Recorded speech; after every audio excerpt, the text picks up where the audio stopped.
I am David Sorensen from StopWorldControl.com.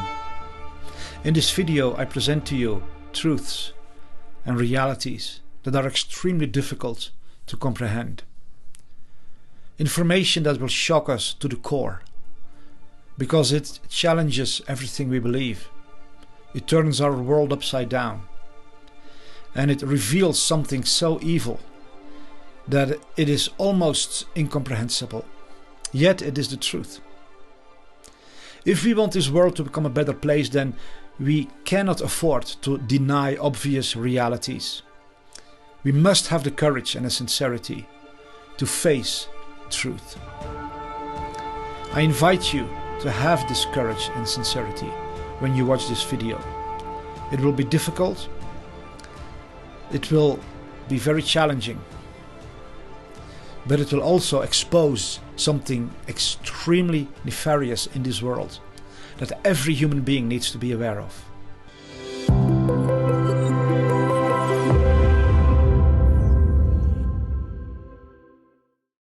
Several former members of the Israeli Defense Force have come forth because they are extremely concerned about what is going on in Israel. They testify how the military in Israel is the most advanced high-tech army in the entire world. They also reveal how the borders between Israel and Gaza are the most heavily secured borders anywhere on earth. High-tech sensors alert the Israeli Defense Force from the moment that even a small animal approaches the borders. Yet hundreds of Hamas fighters were not only able to approach the border, but they blew up the fences. They entered Israeli territory and started destroying homes and burning down villages and killing Israeli people without any semblance of defense by the Israeli military. Turns out that shortly before this attack, the government had ordered the removal of all military presence from that area. Hamas was literally given a free pass to enter and start their operation. In the next videos, you will hear former members of the Israeli Defense Force explain that something very, very, very concerning is going on in Israel. שתפו את הסרטון הזה כמה שיותר, כי תקשיבו רגע, אני שירתתי כסמב"צית חי"ר במהלך מלחמת צוק איתן, אני שירתתי באוגדת עזה. כל השירות שלי היה תומכת לחימה בזמן מלחמת צוק איתן שאז הייתה באוגדת עזה.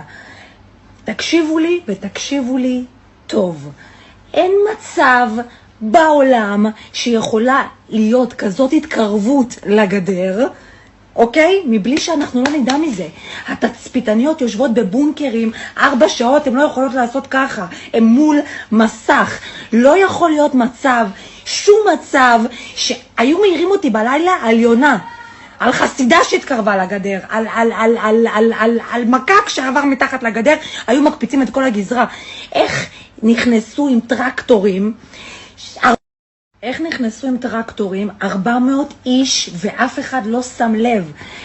October 7th, 2023. This is Efrat Fenigzon and I'm here to share an update from Israel-Hamas war, which started this morning. Apparently, Israeli defense forces that were supposed to be around Gaza were placed around the West Bank because of security concerns, so that the Gaza envelope was left unoccupied with military. They say around 60 to 80% of that area was left without the IDF forces that were supposed to be there. A year ago, there was a military operation in Gaza to prepare for such events, and ongoingly there are trainings for these kind of scenarios. This raises serious questions for me anyway about Israeli intelligence. What happened? 2 years ago, there was a successful deployment of underground barriers with sensors to alert exactly on these kind of terrorist breaches. Israel has one of the most advanced and high-tech armies. How come there was zero response to the border and fence breaching? I cannot understand that. Personally, I served in the IDF 25 years ago in the intelligence forces. There's no way, in my view, that Israel did not know of what's coming. A cat moving alongside the fence is triggering all forces. So this What happened to the strongest army in the world? How come border crossings were wide open? Something is very wrong here. Something is very strange. This chain of events is very unusual and not typical for the Israeli defense system. The current government is highly corrupt in my view, while the previous one was no better. I don't care about having a popular opinion. I care about exposing evil forces wherever and whomever they are. So to me, this surprise attack seems like a planned operation on all fronts. If I was a conspiracy theorist, I would say that this feels like the work of the deep state. It feels like the people of Israel and the people of Palestine have been sold once again to the higher powers that be. At the same time, this is still very, very difficult to fathom. How come the strongest army, the strongest intelligence, the most sophisticated intelligence in the world, in Israel, makes it possible for few hundred Hamas fighters to enter Israel and make all of this happen, while in that area the Hamas